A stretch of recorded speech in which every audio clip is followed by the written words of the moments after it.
This channel does not promote any violent, harmful, or illegal activities. All content provided by this channel is meant for an educational purpose only. নমস্কার, পবিত্র কথা চ্যানেলের পরিবারে আপনাদের সকলকে স্বাগত জানাই। আশা করি সবাই খুব ভালো আছেন। আজ আমরা এই পর্বে শুনব জগৎজননী মা শারদার জীবনের কিছু ঘটনা, কিছু কাহিনী, কিছু জীবন কথা। আমাদের এই পরিবেশনাটি ভালো লেগে থাকলে অবশ্যই চ্যানেলটিকে সাবস্ক্রাইব করে ও বেল আইকনটি প্রেস করে এই চ্যানেলটিকে সকলের মাঝে ছড়িয়ে দিতে সাহায্য করুন। অবশ্যই যদি আপনাদের ভালো লেগে থাকে তাহলে চলুন শুনি জগৎজননী মা শারদার জীবনের কিছু ছোট ছোট ঘটনা। শ্রী শ্রী মা শারদার এই পর্বে আমরা মা শারদার জীবনের শুরুর দিকে ঘটে যাওয়া বাংলার ডাকাতের সঙ্গে মা শারদার রোমহর্ষক সাক্ষাতের ঘটনার কথা আপনাদের শোনাবো এই এপিসোডে। কে যায়? আসন্ন সন্ধ্যার অন্ধকারে জনহীন বিস্তীর্ণ প্রান্তরে হুমকে উঠল বাগদি ডাকাত। তোমার মেয়ে গো, উচ্চারিত হলো বাণী নির্মল মুক্তি, বন্ধনী মোচনী বিঘোষণা। যা মেয়ে তাই মা, যা মা তাই মেয়ে, মা পার্বতী মেয়ে গৌরী। ঠাকুরের সেই যে মাতৃমন্ত্র, তারই উজ্জ্বল বিগ্রহই শারদা, মন্ত্রের জীবন্ত স্বরূপ। আমার মেয়ে, থমকে গেল বাগদি ডাকাত। এই নিঃশ্বাস রেখাহীন পরিত্যক্ত মাথে পথহারা আমার জননী। সাপের মাথায় ধুলো পড়ল, বন্ধা মাটিতে জেগে উঠল মমতার শ্যামলতা। এক পা করে এগুতে লাগলো ডাকাত। সত্যি তো চেনা চেনা লাগছে, ওই কোমল কুমোর মুখখানি, ক্লান্ত কায়ের কৃষিমা। কোন জন্মের মেয়ে কি জানে? ইহ জন্মের মা। কতবার এর মধ্যে যাওয়া আসা করেছে শারদা। একবার তো শ্যামাসুন্দরীকে নিয়ে গিয়েছিল। হৃদয় যা ব্যবহার করলো অভাবনীয়। নিজের বাড়ির শিওর, তাই শিওরের মেয়ে শ্যামাসুন্দরীকে মোটেই আমলই দিল না। তারপর এলো সেই করুণ চিঠি, ঠিক চিঠি নয়, কামারপুকুরের লক্ষণ পানকে দিয়ে খবর পাঠালেন ঠাকুর। হৃদয় তখন চলে গেছে দক্ষিণেশ্বর থেকে, আর নতুন পূজারি হয়ে রামলাল নিজেকে নিয়েই মাতোয়ারা। তখন বলে পাঠালেন লক্ষণকে দিয়ে, এখানে আমার কষ্ট হচ্ছে।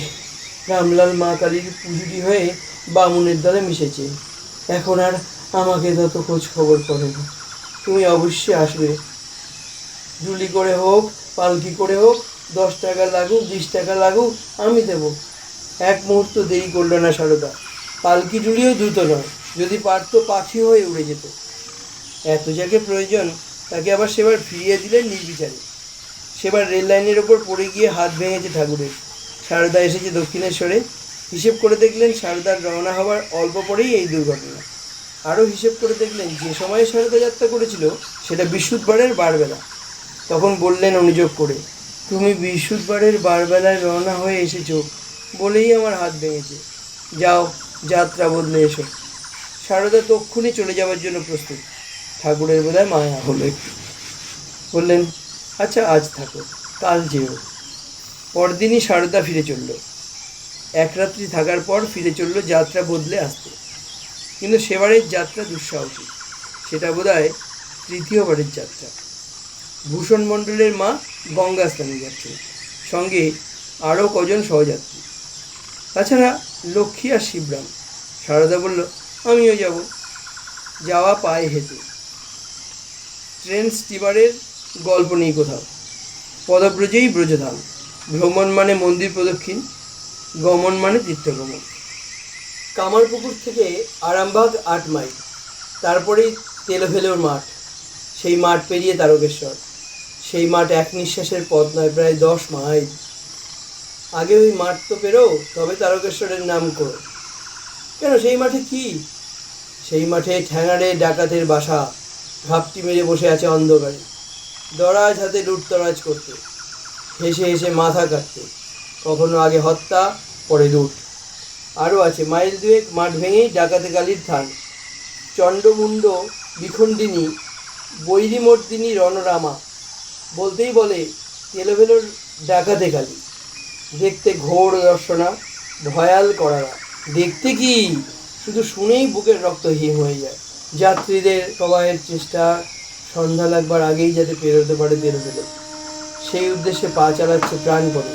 কিন্তু ওদের সঙ্গে পা মিলিয়ে সমানতালে চলতে পারছে না সারদা। পিছিয়ে পড়ছে, বারে বারেই পিছিয়ে পড়ছে। ক্লান্তিতে পা আর চলতে চাইছে না। পূর্ববর্তীরা অভিযোগ করছে, তাড়াতাড়ি পা চালাও, এখনো অনেকখানি পথ। আধার নাম্বার আগেই বেরিয়ে যেতে হবে মাঠ ছেড়ে, নইলে তো ডাকাতের হাতে পড়তে হবে। থামছে সারদার জন্য। সারদা এসে সঙ্গ ধরছে, আবার কখনো পিছিয়ে পড়ছে ক্লান্তিতে। তোমার একার জন্য সকলে আমরা মারা পড়বো সারদা ডাকাতের হাতে। ধমকে উঠলো অগ্রগামীর দল। তা কি করব, শরীর দিচ্ছে না, পারছি না হাঁটতে। এমন কথা বললো না সারদা। কিংবা যে করেই হোক, কোলে করে হোক, কাঁধে করে হোক, আমাকে নিয়ে চলো তোমাদের সঙ্গে, এমন কথাও বললো না। ও কি, আমাকে একা ডাকাতের মুখে ফেলে তোমরা কোথায় পালাচ্ছ, এমন কথাও বলে ডুকরে কেঁদে উঠলো না। সারদা বিবেচনা করে দেখলো, সত্যিই তো, তার জন্য আর কেন সকলে বিপন্ন হবে, বিড়ম্বিত হবে? তার নিজের ক্লান্তি কেন অন্যের কণ্টক হবে? তার নিজের অক্ষমতা কেন হবে অন্যের প্রতিবন্ধক? সে নিজে হাঁটতে পারছে না, তার ফলাফল সে নিজে বহন করবে। কেন সে বেরি হয়ে থাকবে পরের পায়ে জড়িয়ে? তাই সে বলল স্পষ্ট কণ্ঠে, তোমরা যাও, পারি তো আমি যাচ্ছি তোমাদের পিছনে। যদি পারো তারকেশ্বরের চটিতে আমার জন্য অপেক্ষা করো। আশ্চর্য, সঙ্গীরা স্বচ্ছন্দে সারদাকে তক্ষুনি ত্যাগ করে চলে গেল। যেতে পারলো? জনপরিশূন্য মাঠ, আতঙ্ক ভরা নিস্তব্ধতা, কড়ালি সন্ধ্যা আসছে ঘনতর হয়ে। এটি একাকিনী তরুণীকে ফেলে দিয়ে চলে যেতে পারলো? সারদাও কাঁদল না, নিজের সমস্ত ভার নিজেই তুলে নিল দুহাতে। কিসের তার দুঃসাহস? অনুক্ত প্রশ্নটি এইখানে, কিসের তার দুঃসাহস? কেন সে ভেঙে পড়ল না?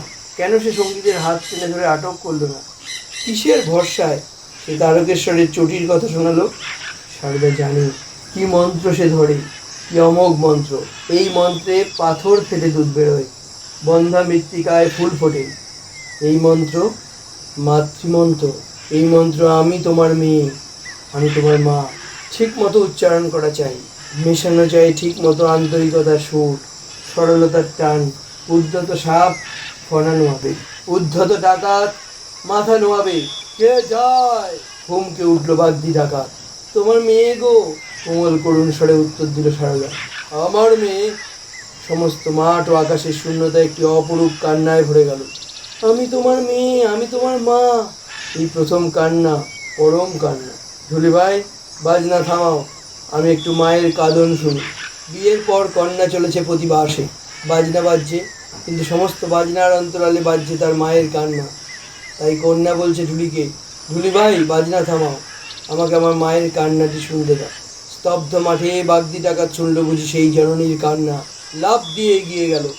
করাল ভয়াল দুর্দান্ত চেহারা, মাথায় ঝাঁকড়া চুল, হাতে লম্বা লাঠি, কণ্ঠে সিংহনাদ। একটুও ভয় পেল না সারদা। বললে, যাচ্ছিলুম দক্ষিণেশ্বরে তোমার জামাইয়ের কাছে।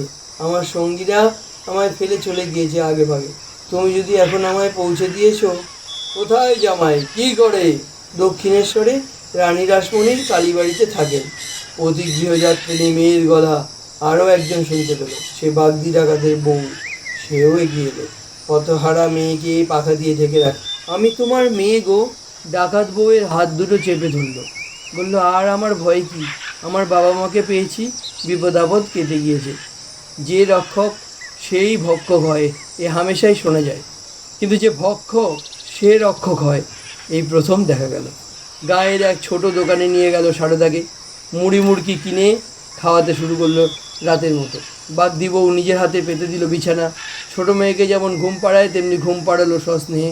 লাঠি হাতে দুয়ারে জেগে রইল বাগদি ডাকাত। যে লুণ্ঠন করবে সেই হয়ে দাঁড়ালো প্রহরী। একটি মাত্র মন্ত্রে এই অসাধ্য সাধন, আরোগ্য সাধন। সকালবেলা উঠে সারদাকে নিয়ে চলল তারকেশ্বর। পথে কড়াইশুঁটির ক্ষেত, কড়াইশুঁটি ছিঁড়ে ছিঁড়ে বালিকার মতো খেতে লাগলো সারদা। তারকেশ্বরে পৌঁছে ডাকাত বউ বায়না ধরল, কাল সারা রাত কিছু খায়নি আমার মেয়ে। যাও, বাবার পুজো দিয়ে চট করে বাজার করে এসো, মাকে একটু খাওয়াই ভালো করে। পুজো হলো, বাজার হলো, মেয়ের জন্য রাঁধতে বসলো বাগদি বউ। মেয়ের টানে সেও এই দীর্ঘ পথ হেঁটে এসেছে। নিজের হাতে রেঁধে দিচ্ছে স্নেহব্যঞ্জন। মেয়ের টানে না মন্ত্রের টানে কে জানি, সঙ্গীতের সঙ্গে মিলিয়ে দিল সারদাকে। তারা বোধহয় ভাবতেও পারিনি এমন সুস্থ তৃপ্ত অবস্থায় তাকে দেখতে পাবে। বলিস কি, বেঁচে আছিস? কি এরা? মা বাবা মাঠের অন্ধকারে এরা যদি কাল না নিয়ে এসে পড়তেন কী যে হতো ভাবতেও পারি না। বদ্যি বাটির দিকে গিয়ে চললো এবার যাত্রীদল। বাগদি ডাকাত আর তার বউ কাঁদতে লাগলো আকুল হয়ে। সারদাও ভেঙে পড়ল। তরুলতাও কাঁদতে লাগলো নিস্তব্ধে। বিদায়ের আকাশ তাকিয়ে রইল শ্রমুখ হয়ে। যদি পায়ের বোঝা স্ত্রী সঙ্গে না থাকতো, তোমার বাবার কাছে পৌঁছে দিয়ে আসতুম, বলল বাগদি ডাকাত। আর বাগদি মা ক্ষেত থেকে কড়াইশুঁটি ছিঁড়তে লাগলো। ছিঁড়ে বেঁধে দিল সারদার আঁচলে। বললে, মা সারু, রাত্রে যখন মুড়ি খাবি তখন খা সেই কড়াইশুঁটি। সারদারা বাঁয়ের রাস্তায় চলে গেল। বাগদি আর বাগদিনী তাকিয়ে রইল তার যাওয়ার দিকে, আর তার অপসৃয়মান অঞ্চলের শেষ প্রান্তটির দিকে। বাগদিরা গেল ডাইনের রাস্তা দিয়ে। যায় যায় আর ফিরে ফিরে তাকায়, তাকায় আর কাঁদে। ঠাকুর বললেন, ডাকাতরূপী নারায়ণ, তার ডাকাতি দেখো, দেখবে না তার পিতৃত্ব, তার নিষ্ঠুরতা দেখো, কিন্তু দেখবে না তার মাতৃভক্তি। পথ চিনে চিনে একদিন তারা এলো দক্ষিণেশ্বরে। সঙ্গে মোয়া আর নাড়ু এনেছে মেয়ে জামাইয়ের জন্য। আমাকে তোমরা এত স্নেহ করো কেন গা? জিজ্ঞাসা করলো সারদা। তুমি তো সাধারণ মেয়ে নাও, তোমাকে যে আমরা কালী রূপে দেখলুম। সে কি গো? না মা, আমরা সত্যিই দেখলুম। আমরা পাপি বলে কি তুমি রূপ গোপন করছো? কি জানি বাবু, আমি তো কিছু জানিই নে। যে দেখবার সে দেখে, যে শোনবার সে শোনে। কি জানি বাবু, আমি তো কিছু জানিনি। যে দেখবার সে দেখে, যে শোনবার সে শোনে। আমি যে ডাকাতেরও মা।